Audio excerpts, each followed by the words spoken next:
Ever feel like, some things are just kind of shrouded in mystery? Oh, tell me about it. Like, what are you thinking? Well, like how they choose a new pope, for example. Right, right. It's not exactly something we learn in school, is it? It's a process that's always fascinated people, though, right? Yeah. Historians, storytellers, and now filmmakers. This new movie, Conclave, that we're diving into today, it takes us right inside that world. Yeah, and from the reviews I've seen, it sounds like it doesn't hold back on the drama either. Not one bit. Yeah. It doesn't waste any time either. It starts right off the bat with the death of the Pope. Oh, wow. So, like, right into the thick of it. Exactly. Which, as you can imagine, kind of throws the Vatican into chaos. Yeah, I bet. Okay, so imagine this, right? Yeah. The most powerful figure in the Catholic Church, Yeah. gone. Just like that. And then suddenly, you've got cardinals coming in from all over the world, From every quarter of the globe, yeah. each with, I'm assuming, their own agendas, Oh, you better believe it. their own ambitions. Talk about pressure. Intense is an understatement.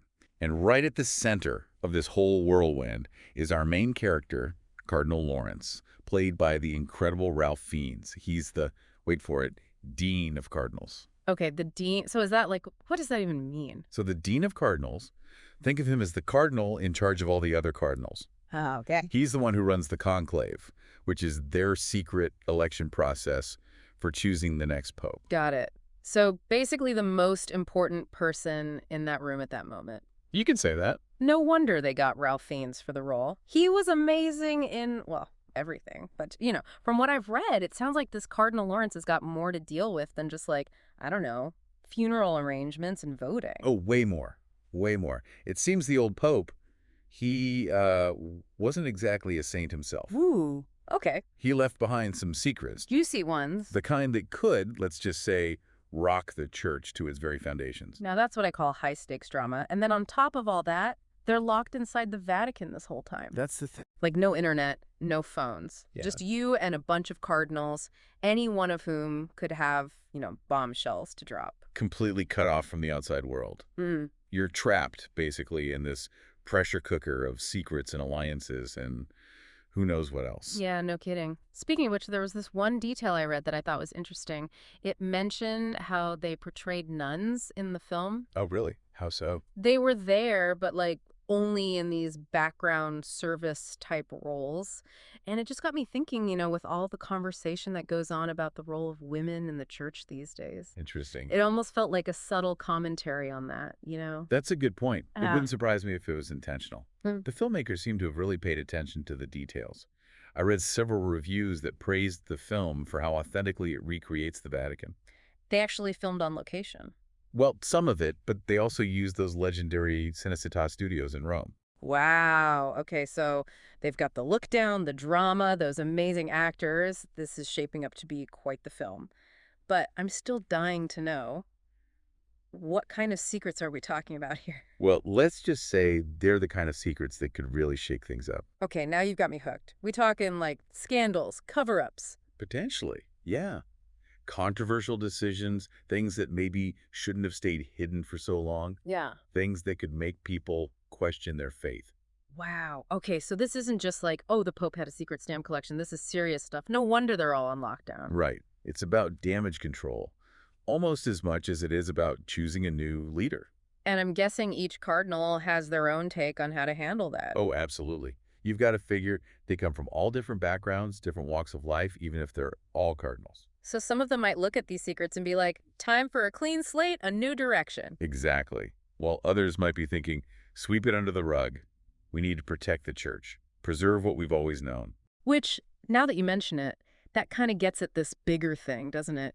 This tension that probably exists in any institution, but seems especially strong in the Catholic Church. I mean, you've got thousands of years of tradition. Right. The weight of all that history on your shoulders. But then there's also this need to adapt to keep up with the modern world.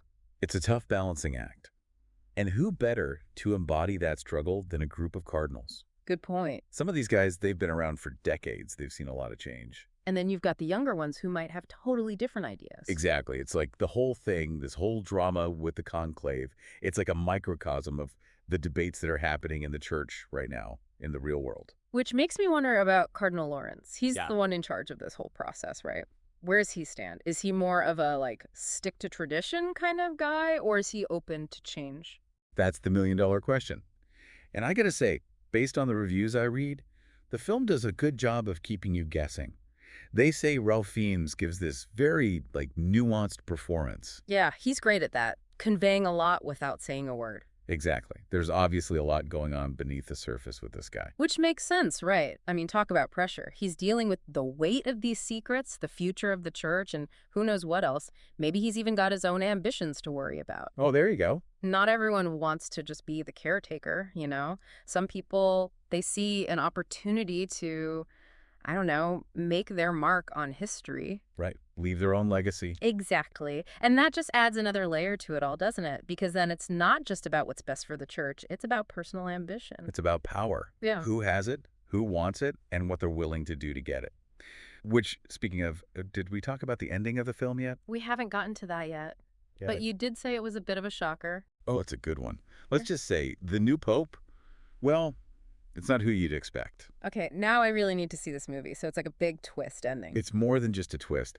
It makes you question everything you thought you knew about the characters, their motivations, their loyalties, the whole thing. So it's not just there for shock value, it actually means something. Exactly. Yeah, like it makes you re-examine everything that led up to it.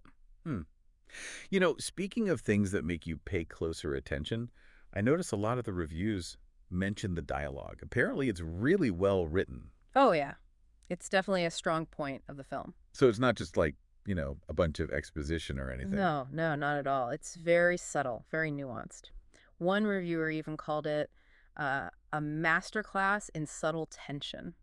Ooh, I like that. Like these cardinals, they're not shouting at each other, but you can feel the weight behind every word. Right, right. It's all in the silences, the looks they give each other. It reminds me of those scenes you sometimes see in movies where it's just two people in a room having a conversation, but you know there's so much more going on beneath the surface. Exactly. Yeah. And in this case, the stakes couldn't be higher. We're talking about the future of the Catholic Church. Millions of people around the world. It's not just a casual chat about the weather, that's for sure. It makes you wonder, though, do you have to be religious to appreciate a film like this? That's a really good question. And I'm inclined to say no, not necessarily.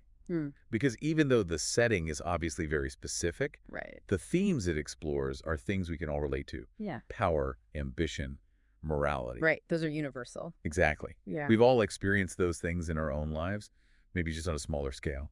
Like we were talking about earlier, ambition is ambition. Whether you're a cardinal gunning for a pope or, just trying to get ahead at work. Exactly. And I think the film does a really good job of showing that, these cardinals, they're not just these perfect holy figures.